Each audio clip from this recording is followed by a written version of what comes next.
Señores, se anuncia en el día de ayer la llegada de unos 200 policías kenianos más en apoyo a esta misión internacional, multinacional, de seguridad de la ONU, para ver cómo pueden enfrentar el problema de las bandas haitianas criminales, que parece que la presencia de los kenianos aún no ha dado pies con bola en Haití.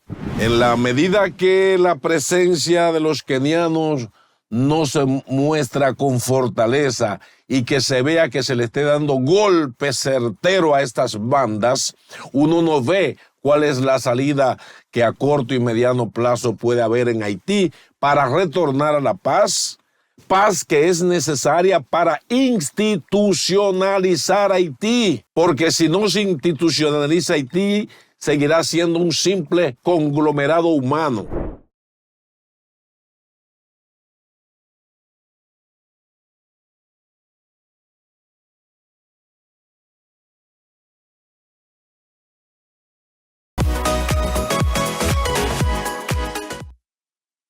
Seguimos aquí en su matutino Su Mundo con un contenido interesante para todos ustedes en este miércoles ya 17 del mes de julio. Señores, hoy falta menos de un mes menos un día, 29 días para que tome posesión el presidente de la República, Luis Abinader, después de ser reelecto en las elecciones del 19 de mayo último, igual que la vicepresidenta de la República, Raquel Peña, que también fue reelecta, los senadores y diputados que fueron reelectos, otros que ingresan por primera vez al Congreso de la República Dominicana y algunos que hace muchos años habían salido del Congreso Nacional y que lograron regresar otra vez tras ganar una curul en la Cámara de Diputados y en el Senado de la República. Es el 16 de agosto venidero cuando inicia el nuevo periodo de gobierno del presidente Luis Abinader.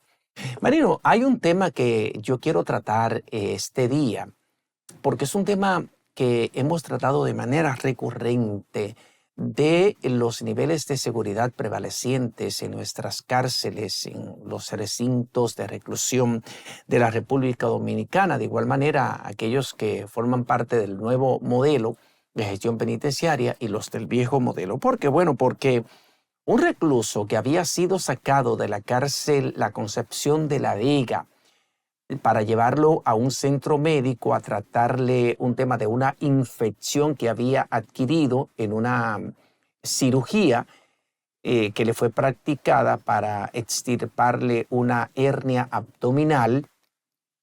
Lo llevaron a esa clínica, a ese centro de salud privada, y cuando lo iban a regresar de la clínica a la cárcel, al llegar a la cárcel lo revisaron y él estaba regresando con una pistola escondida en su ropa interior, envuelta en varios calzoncillos de los denominados boxers. Entonces uno se pregunta, ¿cómo estaba funcionando la vigilancia y la custodia que se supone debía tener ese recluso en ese centro de salud privada? Porque todo recluso que es sacado a recibir asistencia médica a un centro de salud, ya sea público o privado, es un recluso que tiene que estar vigilado las 24 horas. Si va al baño, tiene que ir acompañado de una escolta policial que debe estar ahí con él. Máxime si se trata de un recluso que está guardando prisión por homicidio. Entonces este recluso aprovechó la salida a esa clínica donde fue tratada ese tema de la infección en su herida por una cirugía para entrar en contacto con alguien. Alguien le llevó esa arma a la clínica donde estaba. Alguien le llevó esa arma a la clínica donde estaba. Entonces aquí volvemos otra vez al tema recurrente del deficiente servicio de vigilancia, de custodia y de protección que hay en nuestras cárceles. pasa en los centros de reclusión allá adentro, falla bastante el sistema de seguridad y de control, y falló la escolta policial que debía vigilar, que debía custodiar a ese recluso durante los días en que estuvo internado, ingresado en ese centro de salud privado. Entonces, uno se pregunta, ¿para qué gastamos tanto dinero en un personal dedicado a la seguridad y protección en nuestras cárceles? Entonces, ese recluso que está guardando prisión por homicidio, él se llevó una pistola para la cárcel para seguir matando. Entonces se supone que allá adentro iba a matar a alguien, porque no fue para jugar que se la llevaba, o se la iba a vender a alguien. Y si él fue capaz de llevar esa pistola a la cárcel, es porque tenía conocimiento de que otros lograron ingresar armas de fuego a las cárceles.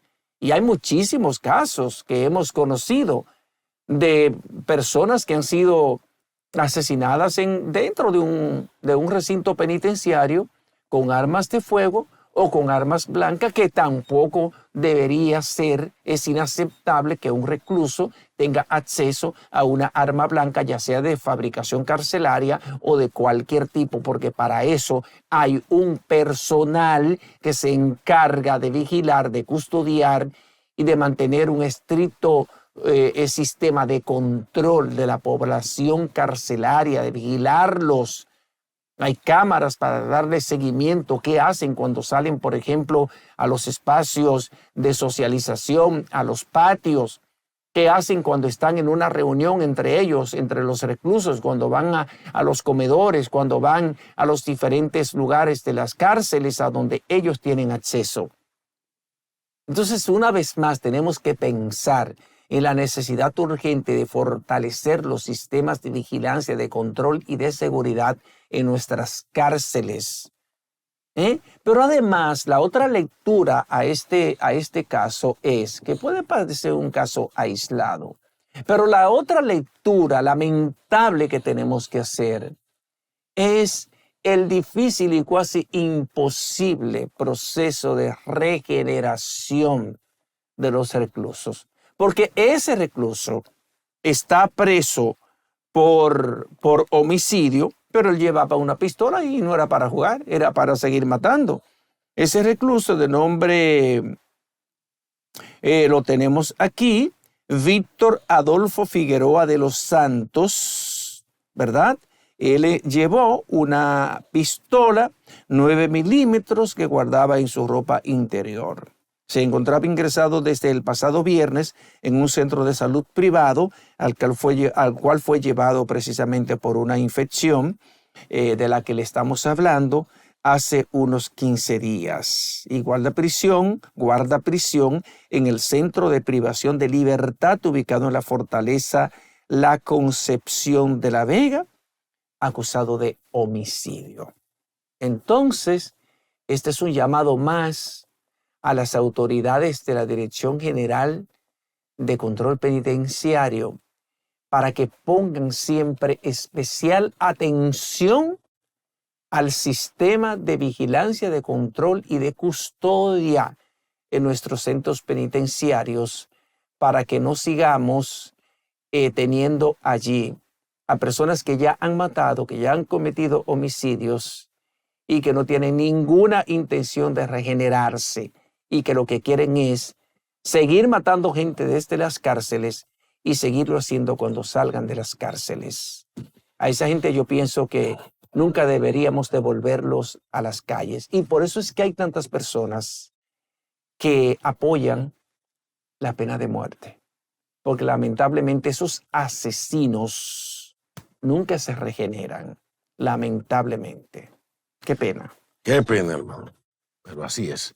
Señores, se anuncia en el día de ayer la llegada de unos 200 policías kenianos más en apoyo a esta misión internacional, multinacional de seguridad de la ONU, para ver cómo pueden enfrentar el problema de las bandas haitianas criminales, que parece que la presencia de los kenianos aún no ha dado pies con bola en Haití, porque hasta hace pocos días un mismo cuartel ha sido atacado más de 4 veces.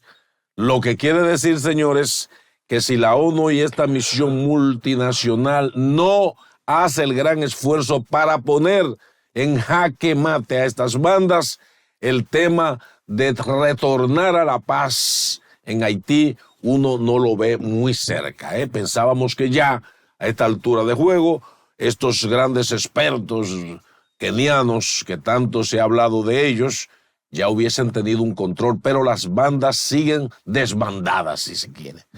Entonces, ¿hasta qué punto hay que aumentar más el número para que la gente pueda ver acción en esta misión multinacional? Que a veces uno dice, bueno, esto es como para un cumplido. En la medida que la presencia de los kenianos no se muestra con fortaleza y que se vea que se le esté dando golpe certero a estas bandas, uno no ve cuál es la salida que a corto y mediano plazo puede haber en Haití para retornar a la paz, paz que es necesaria para institucionalizar Haití, porque si no se institucionaliza Haití, seguirá siendo un simple conglomerado humano que necesita instituciones para dirigir el presente y el futuro de ese país, y que eso va a redundar en el retorno de la mayoría de haitianos que andan dispersos por el mundo. Es tiempo ya de que la misión internacional, multinacional, empiece a ejercer con más fuerza su presencia allí en Haití, porque esa diáspora haitiana dispersa por el mundo, pero fundamentalmente más del 90%, por decir un número, están aquí en la República Dominicana, nos va creando cada día más problemas de convivencia, nos va creando más problemas de inseguridad en las calles nuestras. Ya basta con las bandas dominicanas, con los macheteros que andan por ahí, con esos policías sinvergüenzas que se coluden con los grupos criminales. Y nosotros necesitamos como país, señores, poder tener una frontera segura y que, como se ha dicho, las manos de obra haitianas que se necesiten en el país se regularicen, para que esos haitianos que están trabajando en la República Dominicana también tengan tranquilidad, porque el desasosiego que viven los haitianos en la República Dominicana, porque en cualquier momento una unidad de inmigración se le tira y lo meten en el camión, o una unidad de la policía los monta en sus camionetas y se los lleva preso. Entonces hay que regularizar esa situación, tenemos que seguir empujando para que Haití retorne a la paz, pero ese retorno a la paz tiene que ir alimentado de forma integral con cuáles son los programas de incentivo que Naciones Unidas va a implementar en Haití, en desarrollo comunitario, en agropecuaria, en educación, en salud. De nada sirve que en Haití hay una fuerza de intervención multinacional si los países que conforman esa fuerza multinacional no definen un plan integral de desarrollo en Haití para crear fuentes de trabajo que garanticen educación, que garanticen salud al pueblo haitiano. De lo contrario, esto es un paño tibio lo que se le está poniendo a Haití para allantar, digamos, los reclamos nacionales e internacionales de que Haití hay que pacificarlo y eliminar y meter en prisión a esas bandas criminales, asesinas, que tienen a ese país disperso y que lo tienen en una intranquilidad.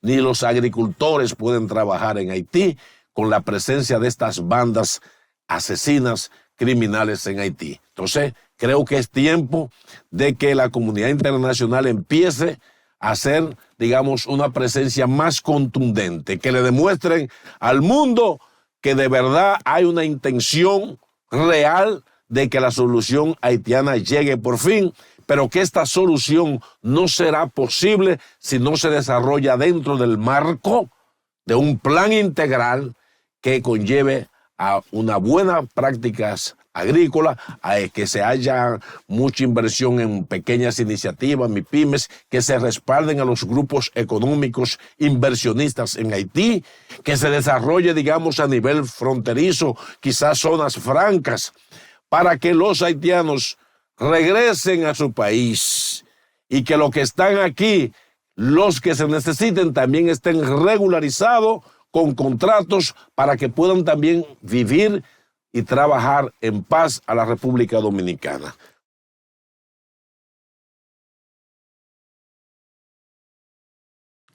Gracias, amigas y amigos, por continuar con nosotros. Ustedes que son los mejores, continúan el día con el mejor matutino Su Mundo, de Multimedios Su Mundo, televisión global con compromiso con la verdad desde la República Dominicana para el mundo en crecimiento exponencial. José Tomás, muchos temas en la palestra pública que están tomando, digamos, larga, Código Penal por un lado, pero hay el tema que llama mucho la atención. ¿Qué vamos a hacer con el barrilito?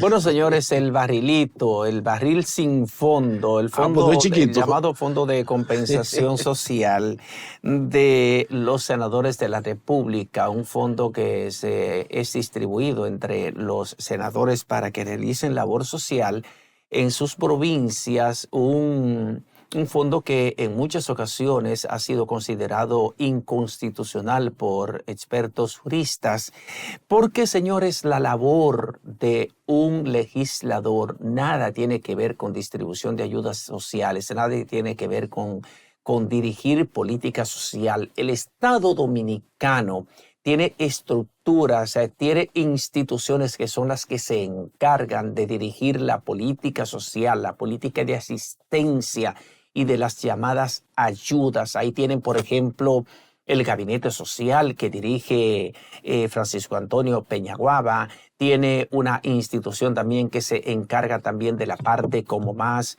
normativa de aglutinar todos los programas sociales, la ADES, ¿verdad? Y tiene también el Plan de Asistencia Social de la Presidencia de la República, que dirige nuestra estimadísima y querida amiga Yadira Enríquez. Entonces, uno nunca ha entendido la razón por la cual los senadores y los diputados tienen que manejar, en el caso de los senadores, ese fondo de compensación social que popularmente le han llamado el barrilito, y los diputados otro fondo que le llaman el cofrecito. Bueno, pues miren, otra vez el Fondo de Compensación Social de los senadores está bajo escrutinio porque le costó a los bolsillos de los dominicanos durante el 2023 368.8 millones de pesos, que son distribuidos, entregados entre los senadores para que ellos lo manejen con todo el nivel de discreción, porque a veces se entregan dinero y ni siquiera una factura.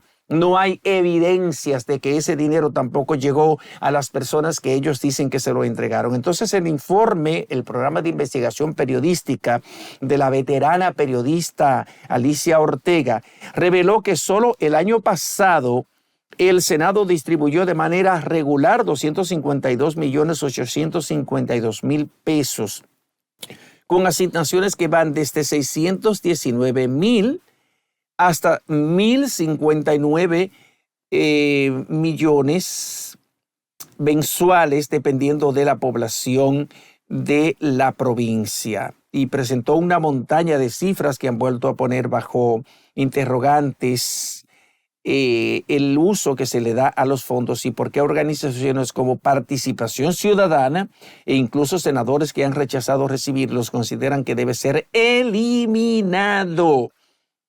¿Entienden? Entonces, ahí destaca la asignación regular que recibieron partidas extraordinarias por concepto del Día de las Madres. O sea, aparte del Fondo de Compensación Social, reciben partidas especiales como para el Día de las Madres, 650,000 pesos, el Día de los Padres, 250,000, útiles escolares, 300,000, la tormenta Franklin, 300,000, Navidad, 2.5 millones de pesos por cada senador y por otros 116 millones de pesos. Ahí ella habla también de casi 350 informes de 29 provincias. Solo los senadores de 3 demarcaciones de Santiago, el Distrito Nacional y Santo Domingo declinaron recibir esos fondos.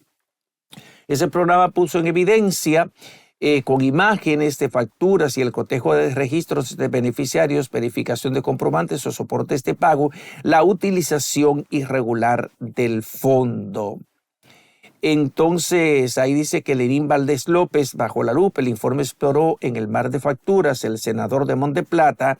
Entre los hallazgos está, según indicaron, la emisión de cheques directos a personas, aunque supuestamente los recursos corresponden a empresas. Miren, señores, esto no es nada nuevo.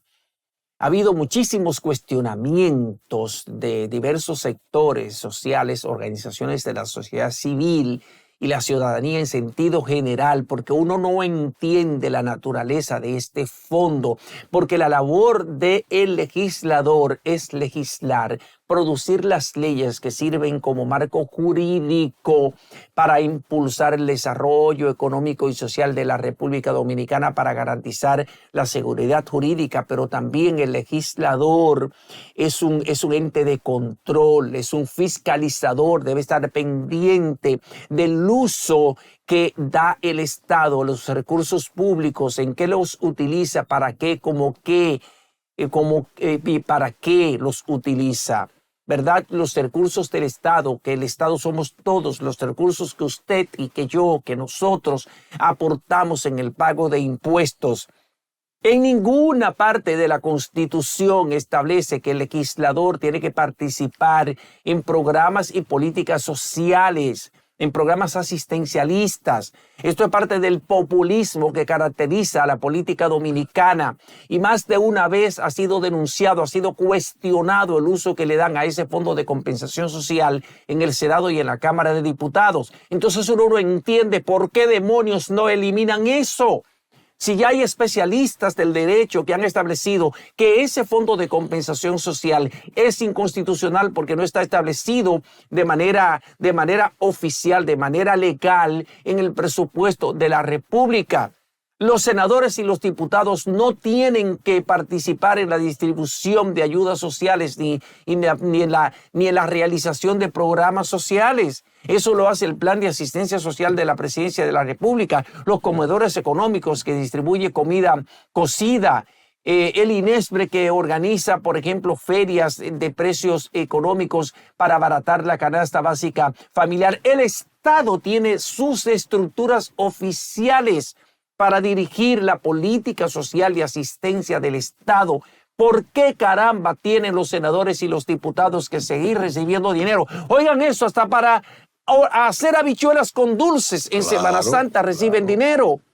Para diciembre, para el Día de las Madres, para el Día de los Padres, para todos reciben dinero del Estado. Un dinero que no está sujeto a un rigor de auditoría, de seguimiento. Eso es un antro de corrupción. Entonces el senador y el diputado que se respete debe renunciar a ese fondo de compensación social.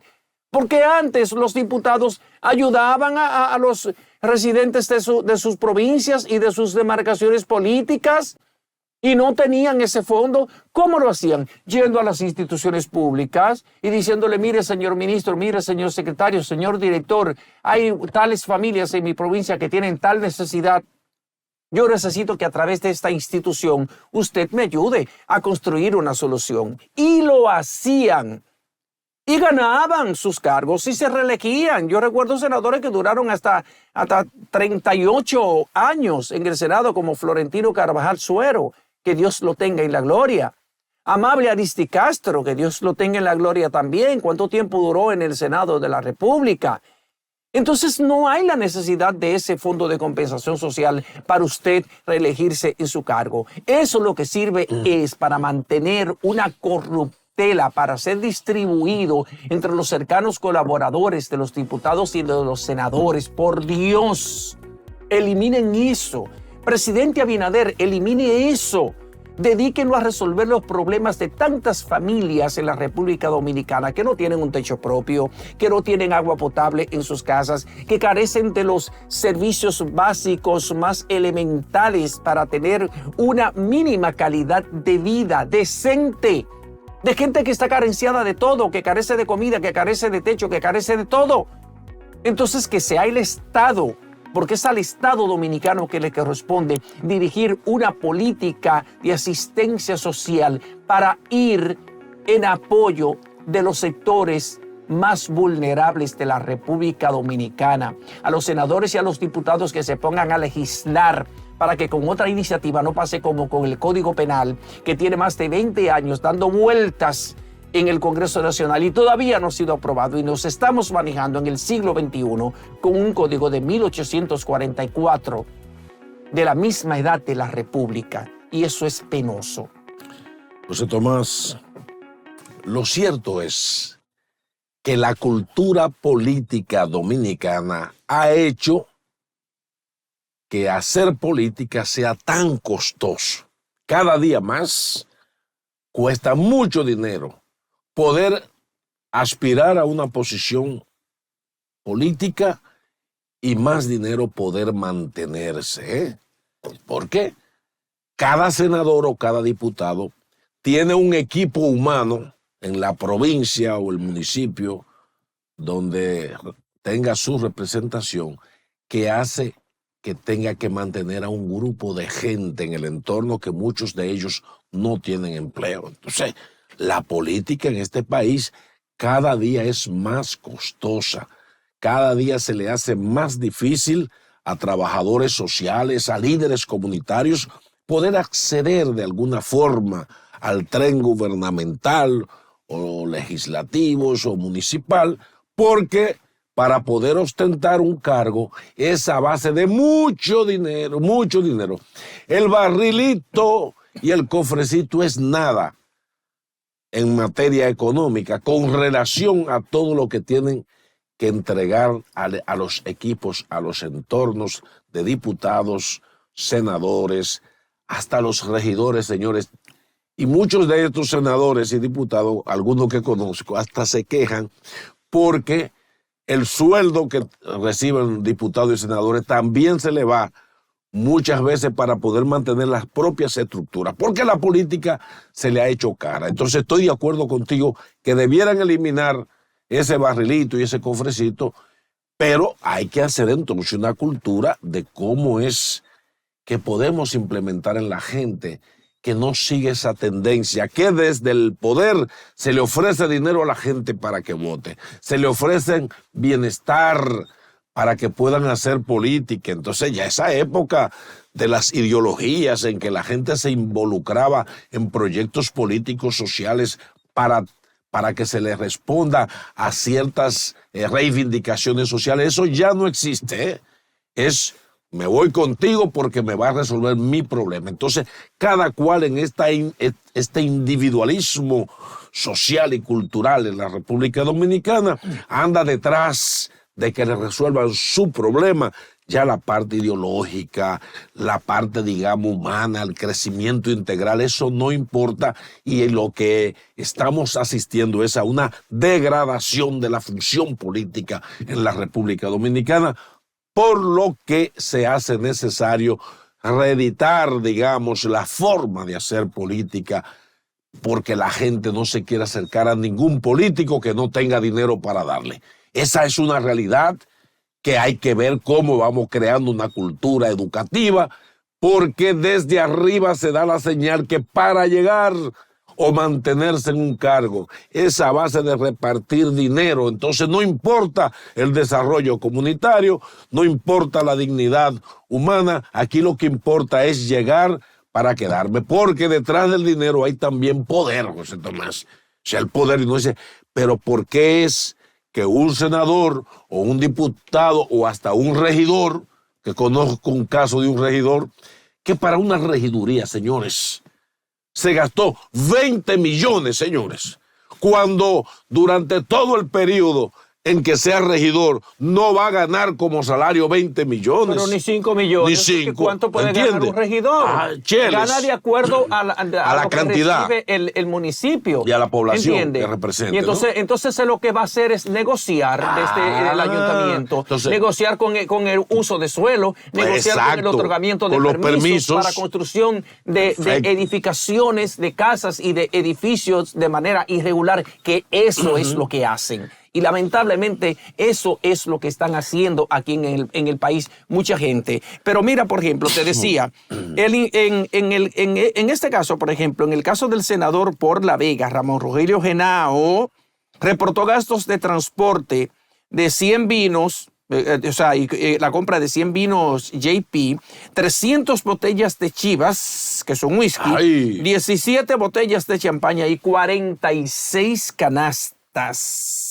¿Entiende? Sí. En el caso del senador por la provincia de San Juan, Félix Bautista, gastó, tiene incluso más de 100,000 pesos mensualmente para combustible. Y él lo justifica porque su provincia está a 400 kilómetros, dice él, ida y vuelta de la capital. Pero hay que decir, por ejemplo, en favor de Félix Bautista. Pero tiene una fundación que vive ayudando muchísima gente. Y es el único senador que tiene una oficina senatorial abierta en cada uno de los municipios de su provincia, cuando todos los demás tienen solamente una oficina a nivel provincial. Pero le da el sueldo a él para hacer eso. No, ni el barrilito da para eso. No. O sea, yo te digo, yo no sé cuál es la vocación que hay de querer sacrificarse por el pueblo dominicano para gastarse 300 millones para ser senador, para servirle al pueblo.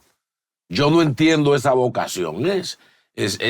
Parece ser que hay otras entradas económicas que te dé el poder de ser senador. Pero claro, mira, y si yo pienso que lo importante es que la sociedad dominicana, que el ciudadano dominicano aprenda, señores, a hacer política, aprenda a entender a nuestros políticos. Cuando usted ve un candidato político que está aspirando a una posición de elección popular y está regando dinero, está distribuyendo dinero para que voten por él, cójale miedo porque va a ir a robar al cargo. Pero así va a pasar con todos.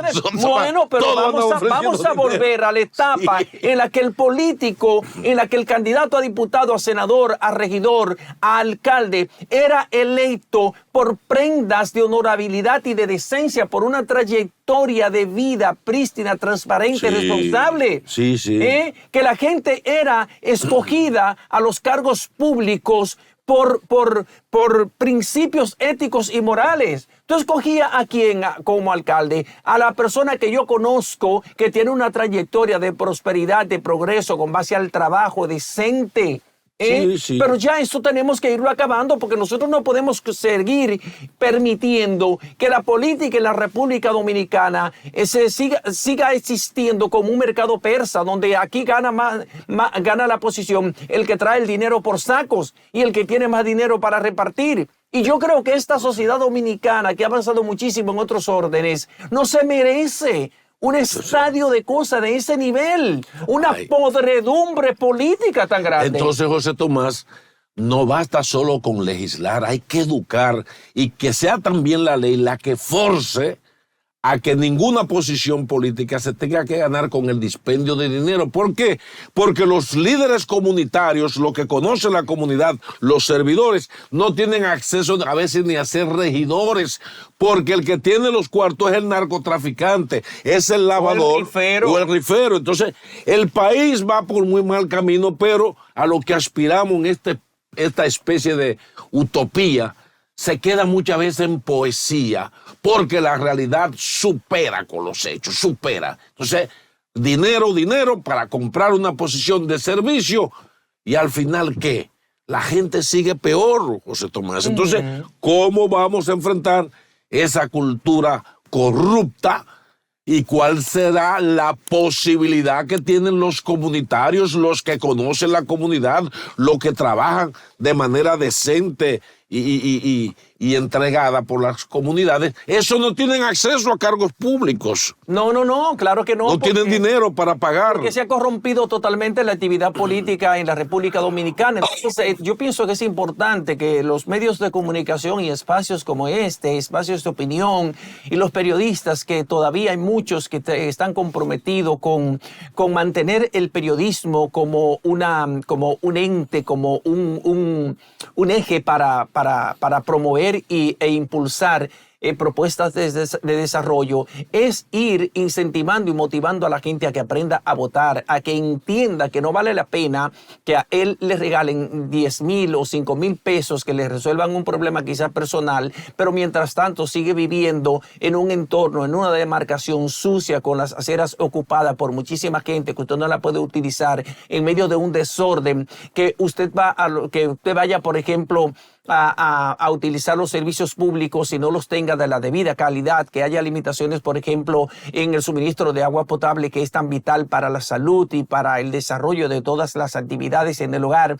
En fin, que tengamos un país más próspero, que tengamos un país donde el crecimiento económico llegue a impactar la calidad de vida de la gente, llegue a mejorar la calidad de vida de la gente. Entonces hay que enseñar a la gente a que entienda eso, que eso es lo que debemos procurar, porque con 5,000 o 10,000 pesos que a usted le dé un político, usted no va a resolver un problema del entorno, ni va a resolver sus problemas básicos fundamentales. Hay que volver a la política decente, a la política centrada en elegir a la gente por una trayectoria de servicio, de trabajo, de honorabilidad, de decencia, por un comportamiento ético. Y eso lo ha promovido el presidente de la República, que basó su campaña para llegar al poder en el 2020 en la transparencia, en la honestidad, en el servicio público comprometido. Yo pienso que está dando demostraciones de eso. Entonces eso debe ser emulado por todos los funcionarios públicos que son designados por decreto,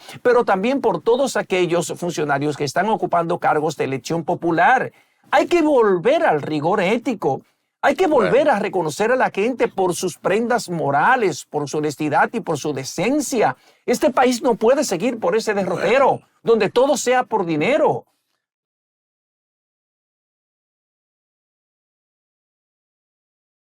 Y continuamos con el mejor, ustedes que son los mejores, señores. Ahí estamos en Matutino Su Mundo. En este momento, José Tomás, para seguir analizando temas nacionales de tipo jurídico internacionales como el tema haitiano. Tenemos, señores, en la línea a un gran profesional, un amigo de este canal, es como si fuera un miembro de este canal por la amistad que nos une con él, y es un hombre que de verdad pone la palabra donde tiene que ponerla. Estamos hablando del gran abogado, político y analista, nuestro amigo Pelegrín Castillo. Buenos días, don Pelegrín. Muy buenos días, Marino. Buenos días, José Tomás. Muy contento de comunicarme con ustedes. Gracias por la llamada y estamos a la disposición. Qué bueno comunicarnos con usted, Pelegrín. Con él podemos conversar sobre diversos temas. Hay que recordar que Pelegrín Castillo fue diputado al Congreso Nacional, fue ministro de Energía y Minas, el primer ministro de Energía y Minas. Es actualmente presidente de la Fuerza Nacional Progresista. Pelegrín, comencemos por el principio, como dicen las personas de mi campo. Todos estos vericuetos, todos estos traspiés para aprobar el proyecto de Código Penal en la República Dominicana después de más de 20 años deambulando en el Congreso Nacional. ¿Qué sabor tan amargo nos deja esto, la dificultad de ponernos de acuerdo en una norma que hace tiempo requiere de modificación para castigar verdaderamente los nuevos tipos penales en la República Dominicana? ¿Qué lectura le da usted a esto? Mira, el que conoce la historia, yo la conozco, sabe que estos códigos, no solamente el Código Penal, el Código Civil también, el Código de Comercio, tienen aproximadamente 30 años.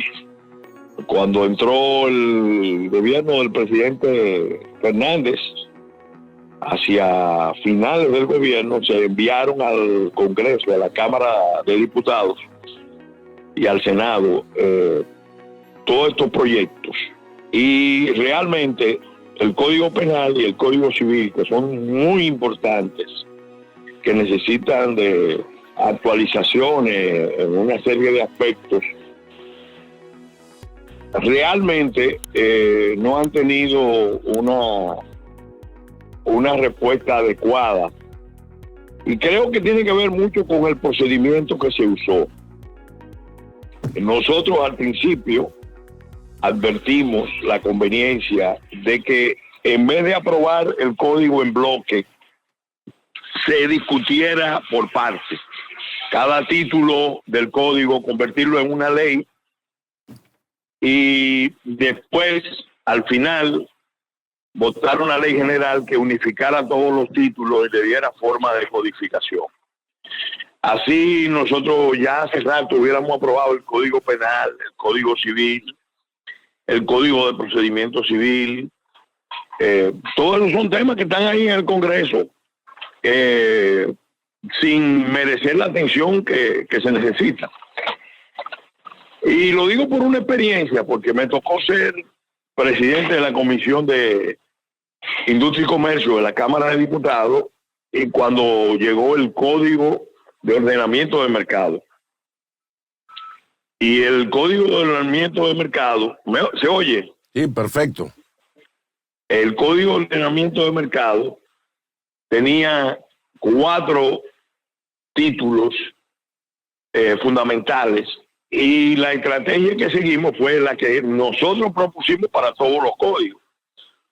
Convencí a la comisión y al presidente, a los presidentes de la Cámara, que lo más prudente era desglosar el Código de Ordenamiento del Mercado en leyes. Entonces, lo primero que se aprobó fue la Ley de Derecho de Autor, luego la Ley de Propiedad Industrial, Marcas y Propiedad Industrial, Marcas Comerciales, y después se aprobó la Ley de Defensa de los Derechos del Consumidor. Posteriormente, bajo la presidencia de Alberto Atala, se aprobó la Ley de Competencia, de Promoción de Competencia. Pero ya una ley que debió estar también en el Código de Ordenamiento del Mercado, nosotros la incluimos, que era la Ley de Prácticas Desleales de Comercio y Medidas de Salvaguarda. Es decir, que nosotros logramos, en un periodo que no pasó de 8 años, aprobar 5 leyes. 5 leyes se aprobaron. Y ahora mismo pudiéramos hasta unificarla en un código, porque son leyes que están muy actualizadas, tendrán sus debilidades en algunos aspectos, pero en líneas generales el país se dio una legislación. Con el Código Penal no ha pasado así. Y nosotros desde el principio advertimos que lo prudente era que se hiciera un ejercicio de aprobación gradual y coger los principales títulos y irlos discutiendo con una comisión de juristas, porque también pasa esto. Hay buenos legisladores o legisladores con experiencia en el ejercicio de la materia penal, pero juristas en el Congreso no abundan. Entonces, ¿qué pasa? La comisión necesita de un asesoramiento permanente, que no puede venir solamente de Finjus. No puede venir solamente de Finjus. Finjus debe participar, pero lo correcto sería que el Congreso nombrara una comisión de juristas, incluso los mismos proponentes deberían participar, los que elaboraron el proyecto originalmente, deberían participar en una comisión reformulada, porque todos estos códigos se hicieron porque se designaron comisiones de juristas de muy alto nivel que elaboraron las propuestas. Entonces, Cuando llega al Congreso, obviamente empiezan los aportes de diferentes sectores. Ahora, ¿qué es lo que pasa concretamente con el Código Penal?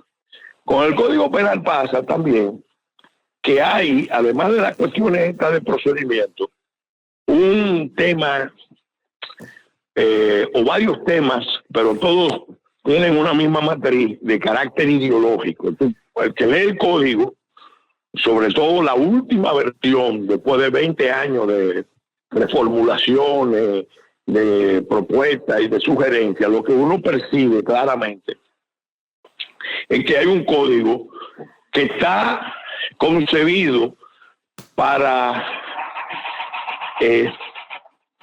exponer al Estado, a la sociedad, a la nación, en una serie de aspectos que son preocupantes. Voy a mencionar 3.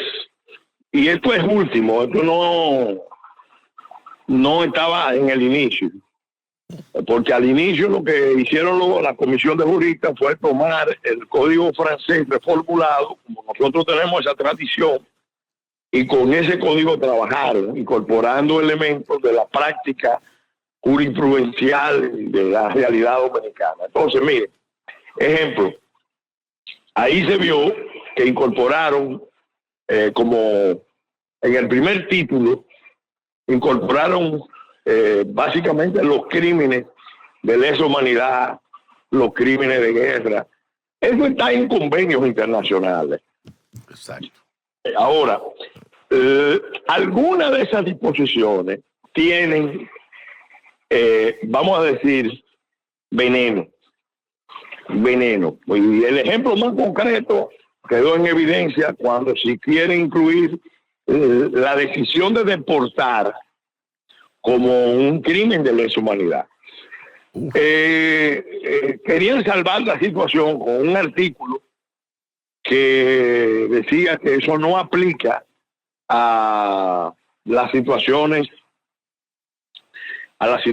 que tienen que ver con el ejercicio de control migratorio por parte de las autoridades. Y eso, bueno, se puede decir en principio es así, pero en la actual realidad que estamos viviendo, la que vivimos ahora, que hay una ocupación en curso y que tiene que ser respondida enérgicamente, con contundencia, eso es insuficiente. ¿Qué es lo que quieren? Bueno, como yo le expliqué a algunos diputados, si tuviéramos una situación normal en la isla, uno puede decir, bueno, eso que está puesto ahí basta, pero no tenemos una situación normal.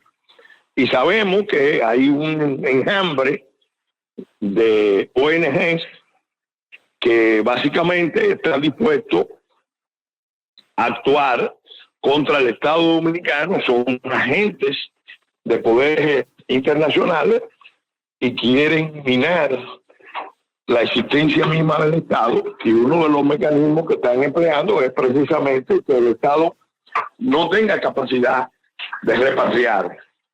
Entonces, cuando tú estableces que la deportación, que es una figura jurídica, se constituye en un crimen internacional, un crimen de lesa humanidad, automáticamente tú estás poniendo a las autoridades en una posición de mucha debilidad, porque las acusaciones van a llover a los tribunales y eso va a paralizar la acción del Estado. Cuando más se necesita una acción enérgica, sostenida, de repatriación. Además, el presidente de la República tiene una facultad constitucional de disponer la salida de los extranjeros o la no entrada de los extranjeros en el territorio nacional si consideran que son factores de riesgo para la paz y la estabilidad del país. Entonces, eso en cuanto a ese aspecto. En cuanto al tema que para mí es tan importante como la integridad territorial, es la integridad demográfica del Estado. El Estado Dominicano tiene un problema serio. Hace tiempo enfrenta en el campo de la legislación, en el campo de la discusión constitucional, la ofensiva de organismos internacionales que quieren que se empiece el camino de la legalización general del aborto. Ese camino normalmente comienza con las 3 causales. Todo el que conoce la historia sabe que los países que hoy tienen aborto libre empezaron por las 3 causales. Esa es la realidad. Claro, ese es un ataque a la integridad demográfica del Estado. Y los estados que han hecho eso, obedeciendo a una visión ideológica, obedeciendo a una visión de imperialismo globalista que quiere reducir el tamaño de las poblaciones del planeta, hoy están viviendo sus peores crisis. Están viviendo sus crisis internas precisamente por haber seguido una política de esa naturaleza. Entonces nosotros como país que tiene una fragilidad, que tiene una situación demográfica que hay que cuidar, no podemos aceptar que implanten aquí en el plano constitucional y legal la cultura del aborto, porque la cultura del aborto es el primer paso en la senda tenebrosa, ominosa, horrible de la deshumanización, de la cultura de la muerte. Sí. Como decía San Juan Pablo II, tenía toda la razón tanto San Juan Pablo II como el Papa Paulo VI, cuando advirtió los peligros de toda esta política de control natal, de imperialismo antinatalista, que en el fondo tienen el origen, todas tienen su origen en el Memorándum de Seguridad Nacional de los Estados Unidos, mejor conocido como Memorándum Kissinger, Informe Kissinger. Se votó en el año 1975, lo pueden buscar en las redes, ya está desclasificado, y ahí se veía claramente que Estados Unidos había formulado en el contexto de la Guerra Fría una propuesta de control agresivo de las poblaciones de una serie de países, porque ellos decían que había un vínculo entre el nacionalismo por los recursos y el tamaño de las poblaciones, y que los países que tenían más población tenían más propensión al nacionalismo y a desafiar los intereses de los Estados Unidos y de otros países en el mundo. Lo mismo aplica para el tema de la familia.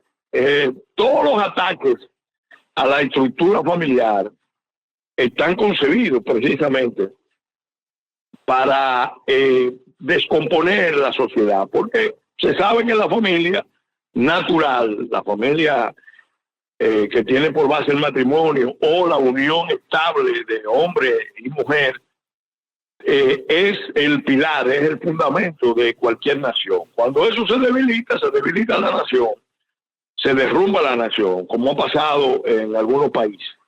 Entonces, aquí tenemos un serio problema con la familia que está siendo atacada. Y entonces, con la legislación en nombre de los derechos humanos, se está tratando de debilitar aún más la familia, porque hay temas que deben tratarse con mucho cuidado para no judicializarlo. De hecho, es irónico, el mismo código establece el principio de intervención mínima como un principio general de aplicación, pero resulta que ahí hay aspectos que están regimentados, que están regulados, que lo que demuestra es una intervención máxima, porque como en un código penal usted se va a la alcoba de las parejas a tratar de judicializar situaciones que también, desde el punto de vista penal, son muy difíciles de probar. Sí. Está el aspecto probatorio. Usted no puede poner un tipo que sea casi imposible de probar. Imposible de probar. Sin un margen alto de error. Entonces, eso lo están haciendo porque el objetivo real no es proteger los derechos de las mujeres, los derechos de la familia. El objetivo real es minar la estabilidad de las familias.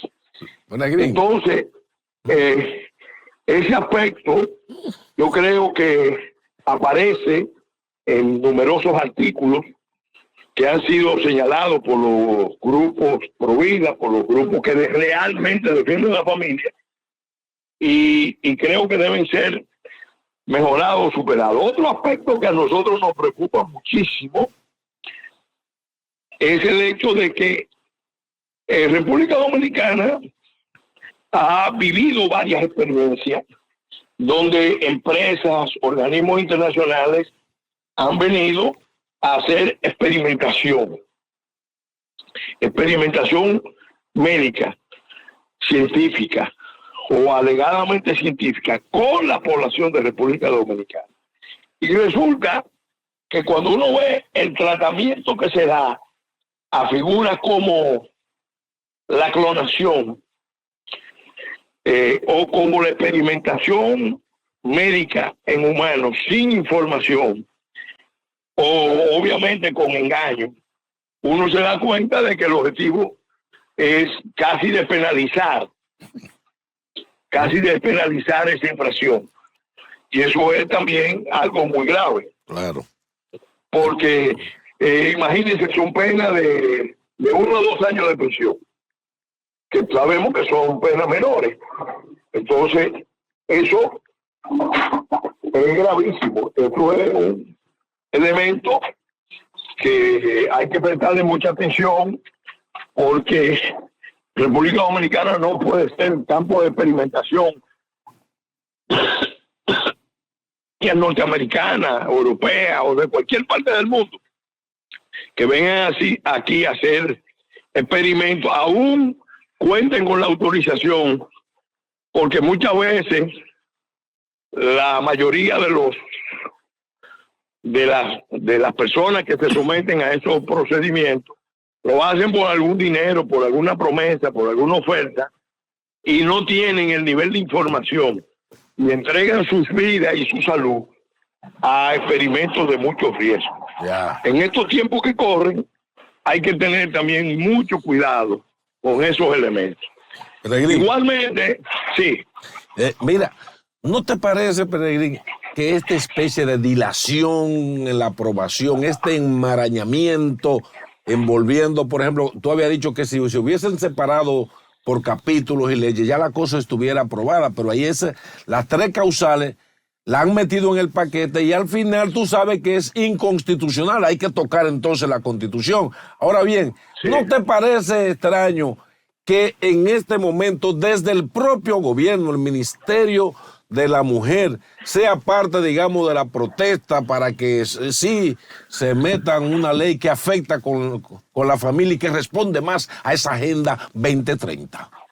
Bueno, no me resulta extraño, me resulta muy normal, porque sí, el Ministerio de la Mujer opera más con los organismos internacionales, con las agencias de los gobiernos extranjeros que con la Presidencia de la República. O sea, aquí hay ciertos ministerios que trabajan más con la agenda internacional y obedecen más las líneas de los organismos internacionales que al presidente de la República. Wow. Y ellos son subordinados al presidente de la República.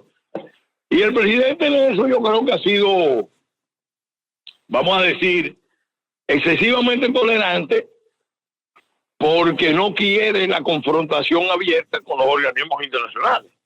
Pero evidentemente eso es tan peligroso como la ocupación territorial que estamos viendo de parte de los haitianos, es ese tipo de relación neocolonial que termina derrumbando el Estado. Wow. Entonces, lo digo con toda claridad. Y si nos vamos a otros aspectos del código, también nos damos cuenta que hay falencias importantes. Mire, yo le voy a poner un ejemplo de lo que es una incongruencia, una inconsistencia, una irracionalidad. Dentro de los principios está el principio de razonabilidad. Uh-huh. El aborto consentido por la madre en el código, en el proyecto de código, se sanciona con pena de 1 a 2 años de prisión, si la madre consiente. Si la madre no consiente, y es algo que se le impone, entonces se castiga con la pena del genocidio. Oigan eso. Se castiga con la pena del genocidio. Pero el verdadero genocidio es el aborto consentido, que está matando todos los años miles y miles de criaturas aquí y en el mundo 72 millones de criaturas que mueren todos los años, porque el mundo está en guerra, pero la primera guerra es contra el no nacido. Así es. Contra entonces, el débil, el indefenso. Segundo aspecto de incongruencia, para que ustedes vean que falta una jerarquía de los valores de los bienes jurídicos que se va a proteger. Si la vida es un derecho humano fundamental, entonces ¿cómo tú eliminas el tipo del infanticidio como un tipo aparte? ¿Por qué lo quieren eliminar? ¿Por qué lo consideran un homicidio agravado y no un tipo especial? Porque ellos quieren que el feminicidio sea un tipo especial. Sí. Pero el infanticidio no. El infanticidio es un homicidio agravado. Entonces esas son las cosas que uno dice, bueno, y resulta que el aborto como tal, consentido por la madre, tiene penas menores, incluso con participación de médicos, tiene penas menores que el robo de ganado, que el cuatrerismo. Oigan, ¿de qué estamos hablando? Wow. Entonces, cuando uno mira eso, uno dice, espérate, aquí hay un tema de inversión de valores, de falta de una jerarquía de los bienes jurídicos. El ser humano, lo que se protege es la vida, y queda claro que la Constitución establece que la vida desde la concepción hasta la muerte natural es el proceso normal de todos los seres humanos. Peregrín, siempre se nos quedan temas. Es la eliminación, el corte de la vida antes de nacer.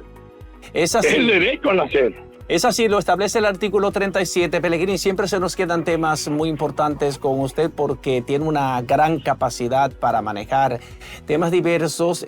Luego entonces yo creo que queda abierta la cita para que esté aquí con nosotros en estudio y podamos entonces compartir otros tantos temas interesantes.